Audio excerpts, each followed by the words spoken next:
नमस्कार। माली समाचार हिंदी में आपका स्वागत है। मैं दिनेश माली। इतिहास की जमीन पर वर्तमान की लड़ाई, जिसमें तय होगा बटेंगे तो कटेंगे जैसे नारों का भविष्य। आइए जानते हैं विस्तार से।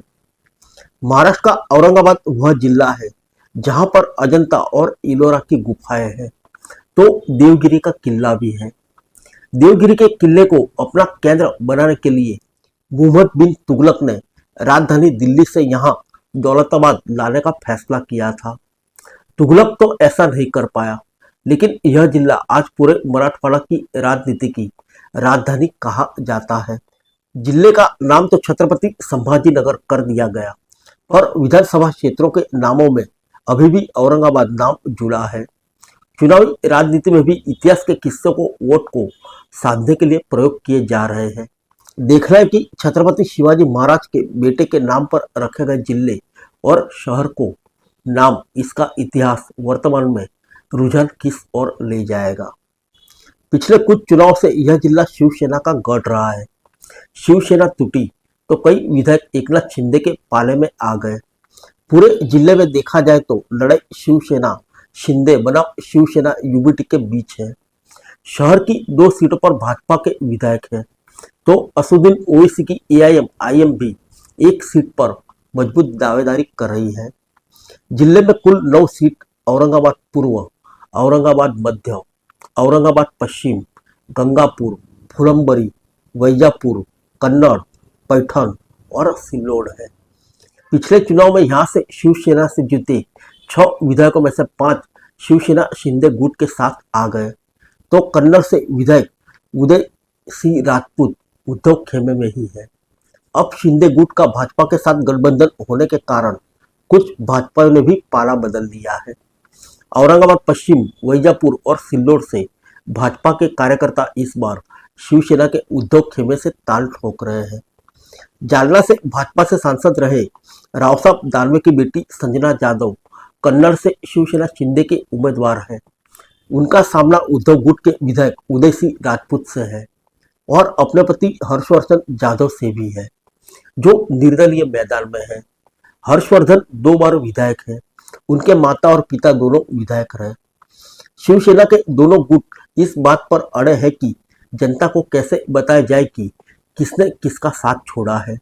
शिंदे गुट के कार्यकर्ता सचिन का कहना है कि बाला साहब ठाकरे की विचारधारा से समझौता करने वालों को अब जनता वोट नहीं देगी। वहीं उद्धव ठाकरे समर्थक गणेश का मानना है कि सत्ता के लिए पार्टी को तोड़ने वालों से वोटर जवाब देगा। पिछले चुनाव की तरह भाजपा फुलंबरी, औरंगाबाद पूर्व और गंगापुर से मैदान में है। पैठन, मध्य पश्चिम, वैजापुर, कन्नड़, सिल्लोड से शिवसेना उद्धव गुट लड़ रहा है। आइए जानते हैं नाम बदलने के बारे में। छत्रपति संभाजीनगर जिला यानी औरंगाबाद की चुनावी लड़ाई का सबसे पहला नारा इतिहास से ही जुड़ा दिखाई देता है। प्रधानमंत्री नरेंद्र मोदी जब विशाल रैली को संबोधित करते हैं तो वह छत्रपति शिवाजी राव और संभाजी राव के अभिवादन से शुरुआत करके महायुति गठबंधन की शिंदे सरकार को बधाई देते हैं। दरअसल इस सरकार ने ही जिले का नाम बदलकर छत्रपति संभाजी नगर कर दिया। प्रधानमंत्री मोदी ने कहा कि महाविकास आघाड़ी के लोग औरंगजेब के गुणगान करने वाले लोग हैं। जब उद्धव ठाकरे ने रैली की तो उन्होंने कहा कि संभाजीनगर नाम रखने का प्रस्ताव उनकी सरकार में ही हो गया था। खास बात यह है कि शिवसेना के दोनों ही गुट बाला साहब ठाकरे की विरासत की बात कर रहे हैं। शिंदे गुट का कहना है कि नाम बदलने का मुद्दा सबसे पहले बाला साहब ठाकरे ने ही उठाया था, जिसे एकनाथ शिंदे सरकार ने पूरा किया। प्रधानमंत्री मोदी भी अपने भाषण में बाला साहब ठाकरे के सपने की बात करते हैं। कहा जाता है कि एक दौर में यहाँ के मराठवाड़ा सांस्कृतिक मंडल के मैदान में बाला साहब ठाकरे की रैली के बाद पूरा चुनावी माहौल बदल जाया करता था। अपनी सियासी जमीन को बचाने के लिए इस बार उद्धव ठाकरे ने इसी मैदान से रैली की। आइए जानते हैं औरंगाबाद में ओवैसी के असर के बारे में। शहरी क्षेत्रों में मुस्लिम अच्छी खासी संख्या में होने के कारण एआईएम ने औरंगाबाद पूर्व और मध्य में अपने प्रत्याशी उतारे हैं।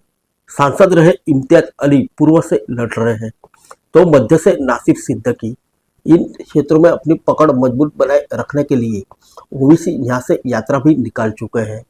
ऐसे में महाविकास आघाड़ी के लिए यह चुनौती है कि वह बिखराव को रोके। एक तरफ जहां प्रचार किया जा रहा है कि ओवैसी की पार्टी को मिले वोटों के बंटवारे के कारण दूसरे राज्यों में भी नुकसान हुआ है, तो वहीं ओवैसी समर्थक कह रहे हैं कि वह अपने मजबूत गढ़ में ही चुनाव लड़ रहे हैं, अन्य सीटों पर प्रत्याशी नहीं उतारे। महायुति के समर्थक इस लड़ाई में अपने लिए आसान राह देख रहे हैं।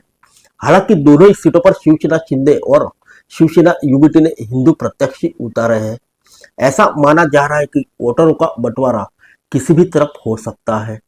जनरल स्टोर चलाने वाले शहजाद का कहना है कि वोटर जब अंतिम समय तक देखता है और उसके बाद तय करता है। दौलताबाद के चौराहे पर चाय की दुकान पर बैठे यूनुस का कहना है कि वोटों के बंटवारे की बात लोग समझ चुके हैं। उनके वोट एक दो नहीं बल्कि पूरे प्रदेश की सरकार बनाने की सोच के साथ जाएंगे। महाविकास आघाड़ी और महायुति दोनों ही मराठा आरक्षण पर सधी हुई राजनीति कर रहे हैं। शरद पवार खेमा इस तरह का प्रचार कर रहा है कि भाजपा इसके खिलाफ है। दरअसल मराठा आरक्षण देने की शुरुआत देवेंद्र फडणवीस के मुख्यमंत्री रहते हुए हुई। 10% ईडब्ल्यूएस कोटे से आरक्षण दिया गया था। इसके बाद उद्धव ठाकरे की सरकार के समय कोर्ट ने इस पर रोक लगा दी थी। एकनाथ शिंदे की सरकार आने के बाद फिर से यह दिया गया। हालांकि मनोज जरांगे पाटिल की अगुवाई में मराठा को पिछड़े वर्ग में शामिल करने का आंदोलन किया गया। युवाओं में जरांगे का भी असर है। फिर मिलेंगे अगले बुलेटिन में अन्य किसी खबर के साथ। तब तक के लिए इजाजत दीजिए। नमस्कार।